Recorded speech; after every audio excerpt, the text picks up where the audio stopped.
Good evening, ladies and gentlemen, and welcome to the very first live episode of the Supercup show here on SimNews.TV. Yeah, we've gone live just like every other good show in the world, and well, what a treat we have for you today. A live show, all sorts of discussion going on about Supercup that's just been from Belgium, and of course me, Josh Anderson, talking you through the action of the previous round. Round 11 of the GPVWC Supercup.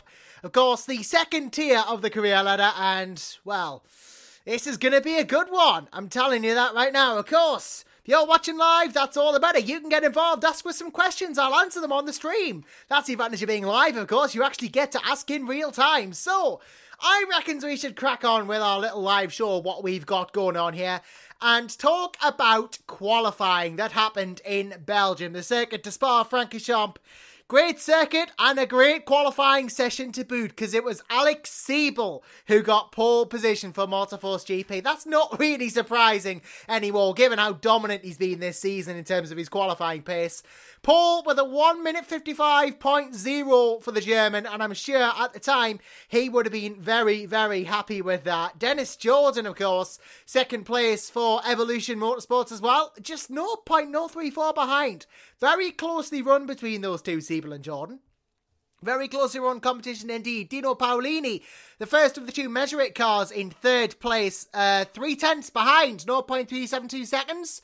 And Whoopie Hoekstra in the second Measure It car, 0.495 seconds behind in the second Measure It. So a fourth for Measure It, a second row lockout. Again, it's a good solid qualifying. We've seen that from the Measure It boys a lot this season. They've been having a bit of a knack for doing that, getting themselves in a sort of good qualifying setting, and that's going to prove well in the later part of this season when they need the good qualifying to get good race results. It's going to help Paolini and Hoekstra championship charges. Jeffrey Fournier for Epic Racing had a good qualifying as well, 0.622 seconds off the pace. He qualified 5th for Epic, and the Frenchman, who had been so dominant in earlier parts of the season, of course, took those series of race wins and led the championship by points. Trying to get back on the right track, so to speak. He just needs to get back and get going again, and he's going to be right in championship contention as the season progresses. Boya Milan qualified 6th for TG Racing as well, which was very respectable qualifying for the Spaniard. Of course, broke his duck not recently and got his first Supercup race win of the season. So Boya, always a threat, and from 6th especially, was hoping to be a threat here. Antonio Helanovic, 7th for Drake Racing. Again, a very good result from the Croatian. We've seen that a lot this season as well. And really has been a very outstanding driver. As is Douwe Tapper in the Zederik car in 8th place. The Dutchman starting to find that form that he showed before in Supercup in previous years.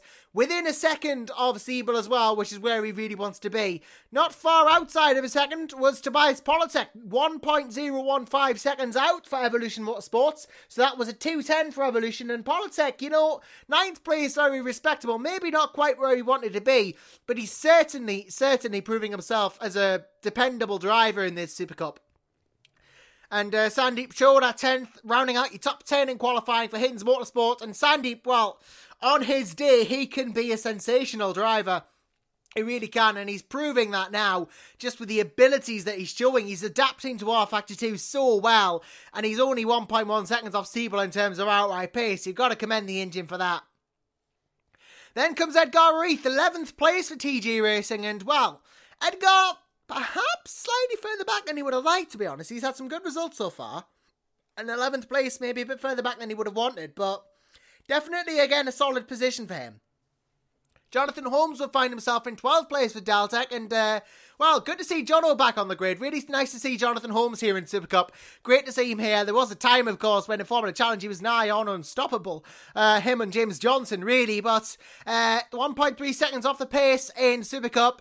Respectable, definitely, but again, he'll want more, given how good he is. And then comes Jason Muscat, the championship leader for so long, down in 13th. He just seems to hit a bit of a slump, really, in the midpoint of this season, and he doesn't seem to be recovering from it anytime soon. And you really have to wonder at this point, is this Muscat's championship chances gone?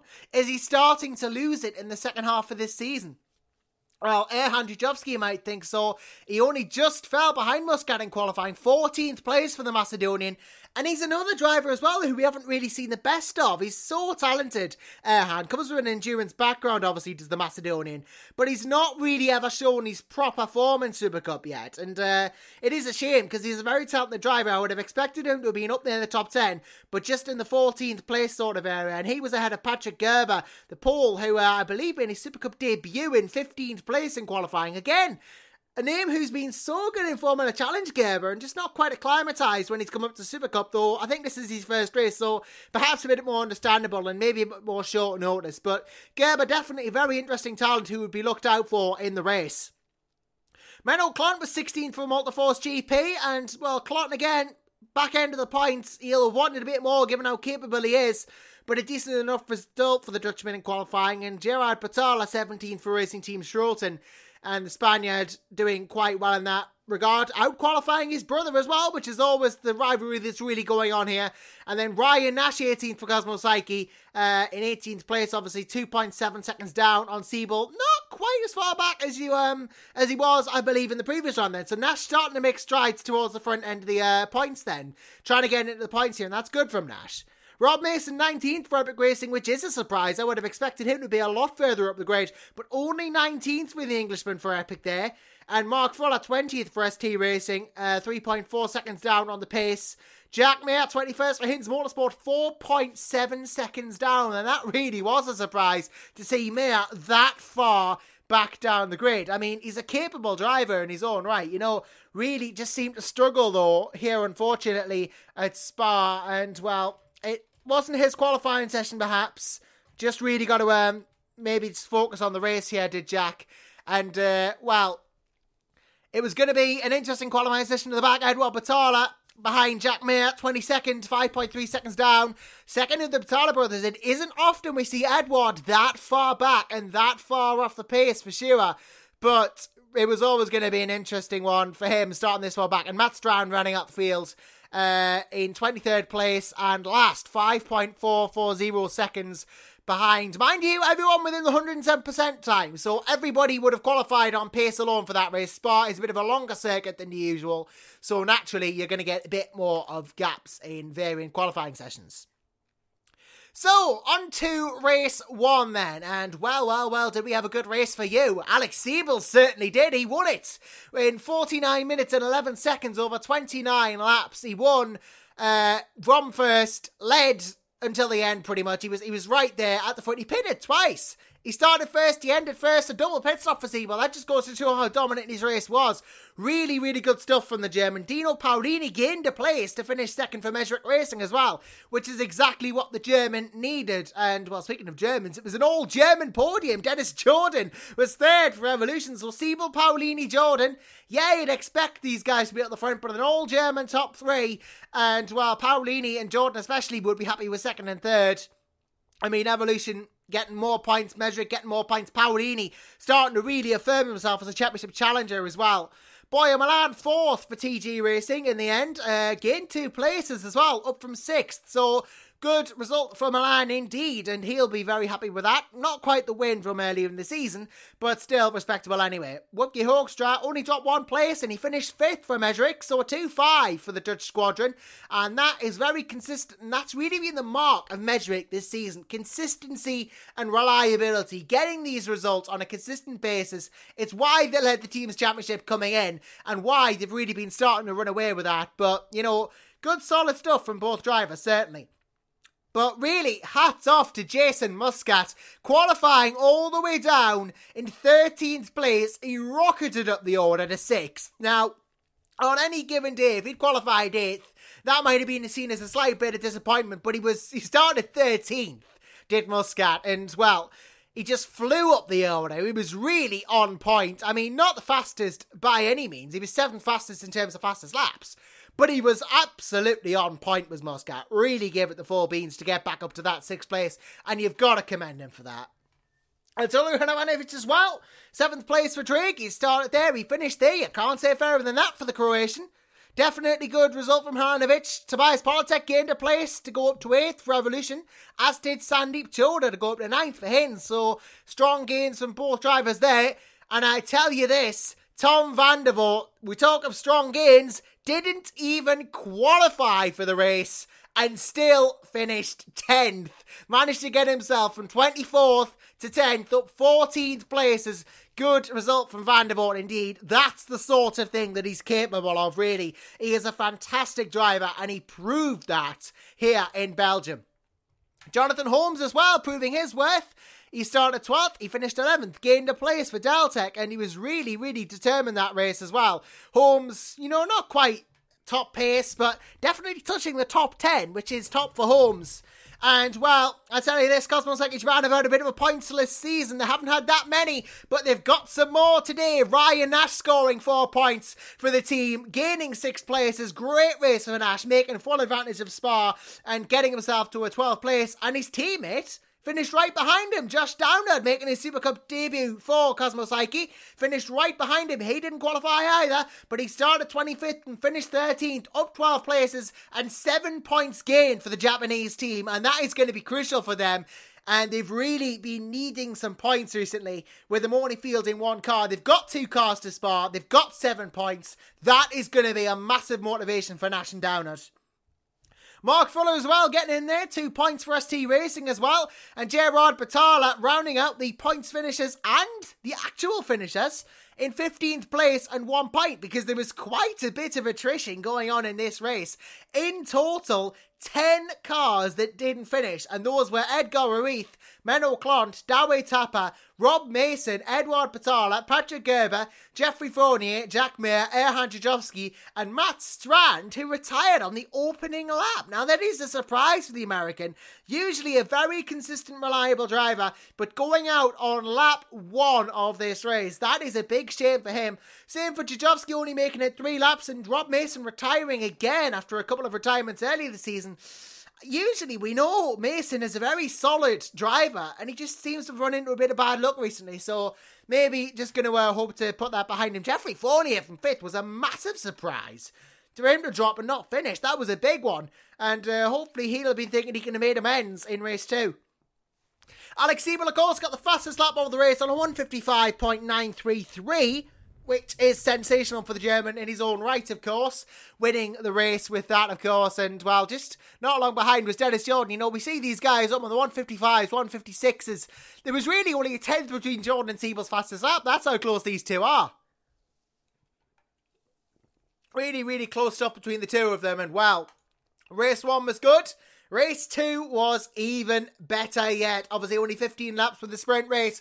It was always going to be a difficult one for anyone not really in the reverse grid positions. But the reverse grid number obviously would come into that. Of course, we have a reverse grid in Supercup. And, well, it's from 6 to 10. The random number was drawn at the end of the first race. And the random number drawn was, in fact, actually where Sandeep Jordan finished. It was 9th, so he got pole. He didn't make use of it though. He retired from the race and after just 2 laps, and it was a hard-fought battle in the end. A very tough one at Spa. It always throws up good racing, and it was a tough battle. In the end though, it would be Tobias Polacek who got the race victory done and dusted, and Polacek gaining the 3rd win of his season and winning for Evolution Motorsports from 2nd on the grid to 1st. A little climb, nothing massive, but it was enough for a win, and that is what matters. Dino Paolini started 8th and finished 2nd as well. And, well, he did a good job to do that. And I'll tell you this, race 1 was Siebel, Paolini, Jordan. 2nd race, Polacek, Paolini, Siebel. So, 2nd and 3rd, well, 1st and 2nd for Paolini and Jordan. Siebel and Paolini, rather, excuse me, in race 1. And then Paolini, Siebel, race 2 and it's 2-3. So there you go. Those two finishing there. Again, an all-German podium. Meserek and Multiforce finishing 2nd and 3rd. And Alex Siebel, with that win before, just really needed the win. And the 3rd, that will really be pretty much as much points as he can get out of a race beaten, really. That's what he wanted. That's exactly what he got. So good stuff from Siebel there to get that 3rd place. And Boyer Milan would follow him right home in 4th place at TG Racing. So, Boyer Milan, 4th in race 1, 4th in race 2. You can't really say fairer than that, can you? Boyer really, really doing quite well there. And, well, 4 and 4, can't say fairer than that. That's consistency for you. Darwin Tapper will get a fantastic 5th as well for Zederick, and another good result for the Dutchman, followed by his compatriot Wupke Hoekstra in the Measurik car. So another very solid race in Measurik. As we say, that seems to be the trademark these days, but Zederick came home in 7th as well with Jason Muscat. So 5 and 7 for Zederick is another very, very good result for the Portishead-based team.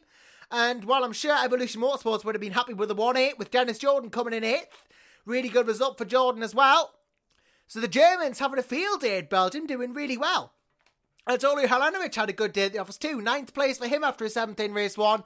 And Tom van der Voort will make it 2 10ths, making it a 2nd in race 2 as well.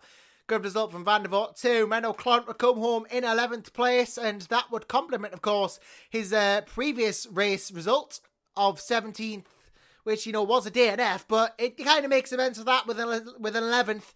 And, well, he's starting to get... He made something out of it. He got 5 points out of the weekend, so it wasn't totally terrible. Jonathan Holmes finished 12th for Deltec in the end. Dropped a place, though, so not really going to be happy with that. Rob Mason got points on the board after not finishing race 1. He finished 13th from 19th start. Then Matt Strand had a terrible race 1. Didn't even get past lap 1. Made up for it by climbing 10 places into 14th place. Not the biggest climb of the race. That was Darwin Tapper, who got 13 from 18. So really good comeback from Tapper. But yeah, Matt Strand coming back with 2 points as well. Mark Fuller rounding out the points finishers in 15th place. Getting another point for SD Racing as well. Good job from him. And then Ryan Nash coming home just outside the points in 16th for Cosmo Psyche. And Jack Mayer rounding out the overall finishes for Hins Motorsport in 17th place. The non-finishers, Patrick Gerber, Josh Downward, Edgar Reith, Gerard Battala, Jeffrey Fournier again, Sandeep Chodar, Ron Paul, and Gerard Battala. So neither racing team shortened car finished that second race, which is a surprise because usually they can get to the end of the races, the Battalas. Josh Downward not finishing after his points is a shame. Jeffrey Fournier getting a double DNF as well. That will really kick the French, but he's not had a double DNF since Russia, and that was round 2. Of course, he missed Germany completely as well. So again, is it perhaps really hurting his championship chances now? That's got to be the question asked at this point. We'll have to wait and see throughout the rest of the series if it does. But for now, at least, we can go through the championship standings after round 11 here at Belgium. And as it stands at the moment in the drivers, it is Alex Siebel leading the way in the Drivers' Championship. Of course, he is on 325 points as it stands after this round. Dino Paolini, 27 back on 298. Starting to become closer and closer to it being Siebel's Drivers' Championship, but Paolini is not out of it yet. Neither really is Dennis Jordan, 66 points back. You know, that's only about 3 wins away, and if Siebel starts DNFing near the end of the series, that could be problematic for him.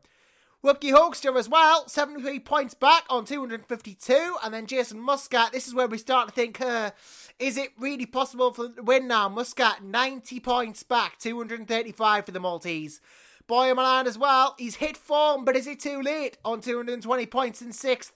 Jeffrey Fournier has been overtaken now by Milan on the 220 points mark. Milan has got past Fournier, who's on 216. Polytech now, with that win, closes in on Fournier too. 207 points, 206 points. Stefan Ruolt, who didn't turn up last round. That's why Jonathan Holmes was there. 142 points for Anatoly Helenovic. Big gulf from P9 to P10. Then Darwin Tapper, 32 points back. 110 from Helenovic. He's on 110 points, 32 back. And then it is Edgar Ruiz, 12th, 95 points for him. Sandeep Chodar, 13th on 56. Then Wright Kilk, having already done 2 rounds of championship, is still 14th. It would be lovely to see Wright back, of course. 53 points for the Estonian. Edouard Battala rounding out your top 15 in the drivers on 51 points. Joint points with Matt Strand. Strand gets himself up, but not in position because Battala's superior results this season do mean that he takes 15th based on count back. In the team's championship, well, Measurik Racing, they're still doing what they've been doing for a while now. They're still beginning to run away with this. Measurik leading the championship still on that grand total of 550 points. 84 ahead of Evolution now on 466. It is closer in the teams, but again, at this point of the season, you're starting to think maybe, are Measurik starting to wrap it up now? You know, they've got 7 rounds in the championship. 84 points is starting to look like an unassailable gap. It's 84 as well to the next team, Multiforce GP on 382. And they really must be out of it now in terms of Teams Championship results. I mean, Alex Siebel's been getting points after points after points, but Muscat is just not really, well, the rest of the teammates, I'm thinking of Jason Muscat as a Multiforce GP driver when he drives for Zederick. That's the team below them. But they're another team who you might think, right, but really, Siebel's teammates have not really been living up to Siebel, with the exception, perhaps, of Ride Kilk, you know? And it's just not really gone. Siebel's been the strong driver, but it's not really gone the way for the other drivers as well. And again, it's kind of been the same story with Jason Muscat. He was the star driver and Tapper wasn't really getting the results. But now, with Zederick in fourth, you know, Tapper's starting to get the results a bit more. And Muscat's just fell off a bit. You know, he's gone a bit further backwards in terms of pace, and it's not really worked out for him. TG Racing, though, in 5th place, 316 points for them. And, you know, really did help that Ruiz double DNF to that last round. That's not going to help the points gaining towards Zederick. 316 points for the Maltese team. Then Epic Racing on 260, 56 points behind TG then.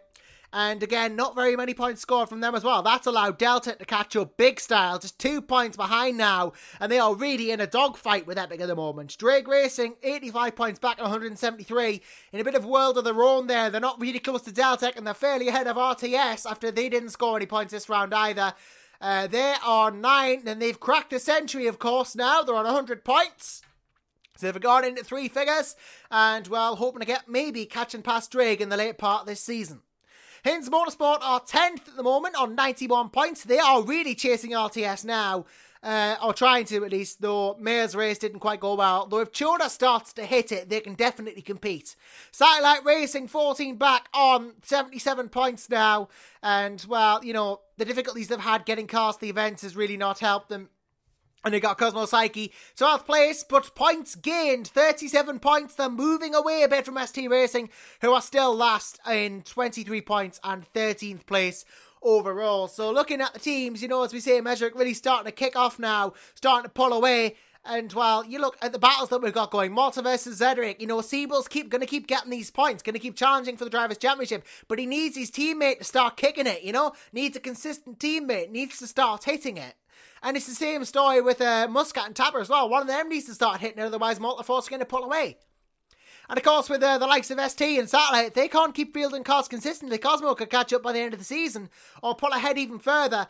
And, well, you know, it's all about just keeping the momentum up, really. That's what these teams are going to be worried about. And I'm sure they are going to be worried about it going forward, not only just the rest of the season, but the next round as well. Of course, in a week's time, we'll be coming to you from the Italian Grand Prix at Monza on the 23rd of August, exactly 1 week's time. It's the speedrome, really. It's one of the fastest tracks on the calendar. You'll hit super speeds here. Cars are going to be running low downforce. It's going to be fantastic. It's going to be action-packed. And it's going to be a perler of a race. But until then, I have been Josh Randerson. And thank you very much for joining me for this very special live edition of the Supercup show. Do keep tuned to SimNews.TV. We might be doing more live shows in the future. But until then, I am Josh Randerson. I have been, indeed, me for this show. And until a week's time, when we see you for Supercup, and 2 weeks' time till we come back at you with the Supercup show, it is from me. Goodbye.